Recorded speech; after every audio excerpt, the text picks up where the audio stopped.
अस्सलाम वालेकुम students, virtual university में खुशामदीद। आप देख रहे हैं व्यू खानपुर चैनल। और जैसा कि आप देख रहे हैं आज फाइनल टर्म रिज़ल्ट के बारे में। यकीनन एक तो मिड टर्म का रिज़ल्ट आपको रिक्वायर्ड है कि कैसे उसमें आप पास होंगे। इसके ऊपर मैंने वीडियो आपके साथ शेयर की थी, लेकिन इस वीडियो में मैं आपको बताऊंगा कि आपने खुद अपना जो फाइनल टर्म रिज़ल्ट है वो कैसे कैलकुलेट करना है। अब इसका मतलब ये हरगज़ नहीं है कि मतलब पेपर भी आपने चेक करने हैं। आपने ये एस्टिमेट लगाना है कि आपके जो होंगे और assignment, quiz, GDB, mid term, final term में कितने होने चाहिए कि आप पास कर सकें। ये सारी चीज़ें इस वीडियो में इंशाल्लाह। उससे पहले एक चीज़ है कि जिसका भी कोई पेपर मिस हो गया था वो लाज़मी तौर पर उसको रीशेड्यूल कर लें, ताकि पेपर जो है ना उसका ज़ाया ना हो जाए। और आप मिड टर्म में अगर वो पेपर ज़ाया हो जाता है, यानी आप देते ही नहीं है, तो वो सब्जेक्ट लाज़मी तौर पर फ़ेल ही होगा। और उसकी लास्ट डेट अप्लाई करने की 28 है, 29 को पेपर होगा। ये एक अनाउंसमेंट्स है आपके लिए। अब आ जाएँ ज़रा आज के टॉपिक के ऊपर कि आपने कैसे खुद कैलकुलेट करना है। कुछ चीज़ों का रिज़ल्ट आपके सामने आ चुका है, और जब फाइनल टर्म आपका पेपर होगा तो उसमें इस तरह कितने एमसीक्यूज़ और बाकी जो शॉर्ट और लॉन्ग क्वेश्चंस हैं वो इस कदर होंगे, और उसमें नंबर भी यहाँ पे आप देख सकते हैं। अब आ जाएँ ज़रा, एक मैंने आपके लिए एक कैलकुलेटर तैयार किया है, और उसके लिए सबसे पहले तो आपको हर सब्जेक्ट में जो असेसमेंट स्कीम है ना, वो आप देख लेंगे अपने सब्जेक्ट में जिसका भी आप कैलकुलेट करना चाहेंगे। मैं यहाँ पे आपको दिखाता हूँ एक सब्जेक्ट का। किसी भी सब्जेक्ट को आप क्लिक करें और उसके नाम के टाइटल को, उसके अंदर आप जब जाएंगे तो आपको इस साइड के ऊपर जो सब्जेक्ट के मेन्यूज़ हैं उसमें आपको असेसमेंट स्कीम नज़र आ जाएगी, और ये हर सब्जेक्ट के लास्ट में दी होती है। ये वाला क्लिक करेंगे असेसमेंट स्कीम, तो हमें ये आ जाएगी और हमें पता होगा कि हमारा जो रिज़ल्ट है उसमें कौन कौन से पोर्शन से कितना कितना चीज़ें वो ऐड होंगी। अब ये मैं चीज़ें सारी इकट्ठी करके ले आया हूँ यहाँ पे देखा तो एक बड़ा पार्ट 60% का जो आपका फाइनल टर्म का ऐड होगा, 30% मिड टर्म, 4% की असाइनमेंट है, 4% के क्विज़ हैं, 2% की जीडीबी है। ये मुख्तलिफ सब्जेक्ट में मुख्तलिफ हो सकता है कि किसी में असाइनमेंट हो ही ना, तो वहाँ पे क्विज़ का पोर्शन ज़्यादा होगा। तो ये आपने सब्जेक्ट वाइज चेक करना है कि किस में कितनी चीज़ें होंगी।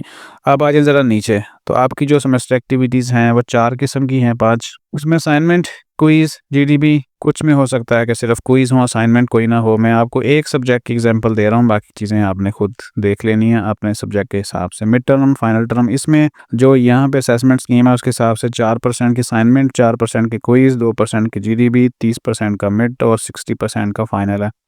अब आ जाए एक्टिविटीज़। असाइनमेंट बाजू का 2 होती हैं, 3 भी हो सकती हैं। क्विज़ 4 भी हो सकते हैं, 3 भी हो सकते हैं। उस हिसाब से मैंने यहाँ पे कुछ डाटा लिख लिया है। और एक जीडीबी अगर होगी तो 5 नंबर की है, और 2 होंगी तो फिर 10 नंबर की हो जाएंगी। मतलब जितनी एक्टिविटीज़ वहाँ पे होंगी उस हिसाब से आपने हर सब्जेक्ट को देख लेना है। मिड टर्म में जो पेपर होता है वो 30 नंबर, यानी 38 और 40 का, 38 और 40 नंबरों का होता है, या 40 का होगा या 38 का होगा। मैक्सिमम 38 का ही होता है। जो फाइनल टर्म है आपका ये होगा 60 नंबर का। तो ये स्टैंडर्ड एक्टिविटीज़ हैं जो आपके आती हैं। अगला जो पोर्शन है यहाँ पे जो ग्रीन है वो है ऑब्टेन, यानी आपने उसमें से कितने नंबर लिए। अब हम एक सब्जेक्ट ये देखते हैं और फिर उसमें देखते हैं कि कितनी हमने चीज़ें ली हैं, ताकि हमें अभी जो है इस स्टेट के ऊपर आइडिया हो जाए।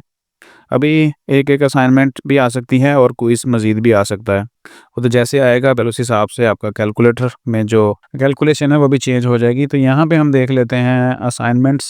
524 का हमने लिया था ये स्क्रीनशॉट, और देखते हैं कुछ असाइनमेंट्स में कितने हैं और अब तक हमने कितने नंबर लिए हुए हैं। यहाँ पे अभी एक असाइनमेंट है 20 नंबर की, और उसमें से 15 नंबर है। हम उस हिसाब से यहाँ पे लिख लेते हैं। ये एक असाइनमेंट 20 नंबर की है और उसमें हमने लिए हुए हैं 15, और 15 नंबर्स का जो 4% है वो ये कैलकुलेटर है, यानी फार्मूला लगाया हुआ है रिक्वायर्ड, तो हमने ये लगा लिया है। 6 नंबर बनते हैं। अब आ जाएं क्विज़ेस के ऊपर कि इसके क्विज़ 524 के कितने हैं। ये क्विज़ के ऊपर हम आ गए हैं 524 के। इसके अब तक जो हैं वो वैसे तो 4 क्विज़ होंगे, अब तक जो हैं वो 2 गुजरे हैं, और 8 और 3 उसमें से 11 नंबर हैं। 11 नंबर यानी 20 में से 11 नंबर आए हैं अभी तक जो एक्टिविटीज़ है ये। इसके बाद जब आप मज़ीद आ जाएंगी तो फिर आप उस हिसाब से देखेंगे। 20 टोटल हैं और इसमें नंबर आए हैं हमारे 8 और 3 11 नंबर, ये 11 हैं। और 11 का 8 जो 4% है वो 4.4 नंबर बनते हैं। जीडीबी देख लेते हैं क्या इसमें कोई जीडीबी भी है। तो जीडीबी यहाँ पे इस सब्जेक्ट की फ़िलहाल नहीं आई, तो हम उसको कैलकुलेटर के ऊपर कर देंगे। वैसे 5 नंबर की होती है, यहाँ पे मैंने अब 0 कर देता हूँ। तो 0 का मतलब फिर उसमें 0 ही आएंगे। अब मिड टर्म भी आना है, फाइनल टर्म भी आना है। तो यहाँ पे 38 में से कितने नंबर आप एक्सपेक्टेड कर रहे हैं और यहाँ पे कितने कर रहे हैं, तो ये यहाँ पे लिख के आप कर सकते हैं। यहाँ पे ये जो अभी तक एक्टिविटीज़ हैं एक्सपेक्टेड मैंने लगाई थी, ये तो जेन्युइन है। असाइनमेंट क्विज जीडीबी का ये अब तक जो रियल आ चुकी है पिक्चर वो आपके सामने है। मिड टर्म का रिजल्ट आने वाला है, फाइनल का अभी आपने देना है पेपर, तो आपको एक टारगेट मिल जाएगा कि आपने कितने नंबर लेने हैं। यहाँ पे मैं बता दूं कि यहाँ पे जो आपका ना स्कोर 50 होना चाहिए, उससे जो कम है वो फेल होगा। एक तो बाकी जो क्विज हैं उसके ऊपर आपको फोकस करने की जरूरत है कि उसमें से अच्छे नंबर आए। अब मिड टर्म में आप अगर एक्सपेक्टेड करते हैं 30, फर्ज करें जी आपका 38 में से 30 आ जाता है या 25 भी आ जाते हैं, 25 लिख लेते हैं क्योंकि 38 में से 30 कुछ स्टूडेंट को हो सकता है कि ज़्यादा लगें, ये 25 ठीक है। और फिर बाकी बचता है आपका फाइनल टर्म, तो ये 60 में से 45 को अगर हम 50 करते हैं, 50 से भी हमें ज़्यादा करने पड़ेंगे, तो ये जो है वो 49.10 बनते हैं। तो जो फ्रैक्शंस हैं वो उसको पूरा ही कैलकुलेट किया जाता है, तो इस हिसाब से ये आपके 50 नंबर होंगे इतने में से, फिर आप इसको पूरा कर लेंगे, यानी आपका ये पास कैलकुलेट हो जाएगा। तो अब ज़रूरत इस बात की है एडवांस में बताने की कि एक तो ये कि जो असाइनमेंट्स अभी आने वाली हैं या क्विज बाकी आने वाली हैं, दो कम से कम दो होंगे, एक तो होगा ही हो, तो जो बाकी रहते हैं उसमें आप अच्छे नंबर ले सकते हैं। फ़र्ज़ करें जो बाकी यहाँ पे क्विज़ है इसको हम देख लेते हैं। ये क्विज़ है, इसमें मैंने आपको दिखाया था कि 2 हो चुके हैं, 2 बाकी हैं, ठीक है। तो जितने क्विज़ में से अच्छे नंबर हो जाएंगे, यहाँ पे हमें जो फाइनल में या मिड टर्म में है वो अगर थोड़े से कम भी हो जाएंगे तो बढ़ जाएंगे। अब 4 क्विज़ अगर हम करते हैं यहाँ पे, उसके 40 नंबर बनेंगे टोटल, और 40 में से हम अगर ले लेते हैं 25, इतने तो लिए जा सकते हैं आसानी से, 25 ठीक है, ये 10 बन जाते हैं और ये 54 के ऊपर चला जाता है। तो इसका मतलब है कि हमारा जो बर्डन है वो कम हो जाएगा, और फिर अगर हम फाइनल में कम भी थोड़े से कर लेंगे तो वो हमारे जो है ना वो बात बन जाएगी और थोड़ी सी आसानी हमारे लिए हो जाएगी।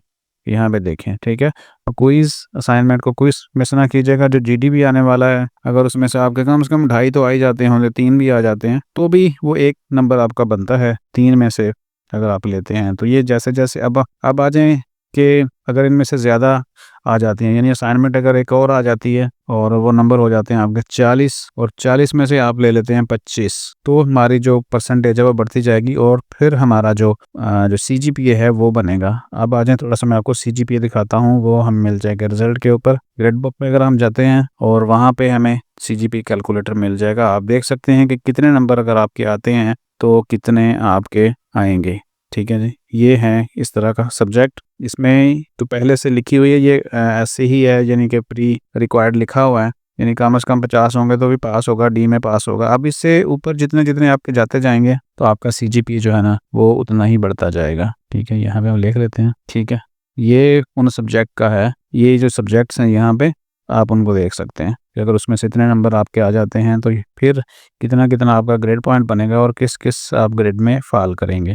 फिलहाल आज की वीडियो में इतना ही, और सिंपल एक तो यह है कि आप सीख चुके होंगे। फार्मूला मैं अगर आपको दिखाऊं तो यहाँ पे सिंपल फार्मूला है, यानी अब 10 को आपने ज़रब कर देना है परसेंटेज से कि कितने परसेंटेज होंगे। यहाँ पे सेम फार्मूला है सभी में, ठीक है। अब देखें तो मुश्किल नहीं है, मैंने यहाँ पे आपको सारा बता दिया करके। तो ये कैलकुलेटर आपके लिए फ़ायदेमंद है, आपको टारगेट जो आपके सामने है उसको चेज़ करने के लिए। वीडियो यहाँ पे ख़त्म कर रहे हैं, जाते जाते चैनल को सब्सक्राइब कर लीजिएगा, अगली बहुत सारी वीडियो आपके लिए इंशाल्लाह शेयर करेंगे।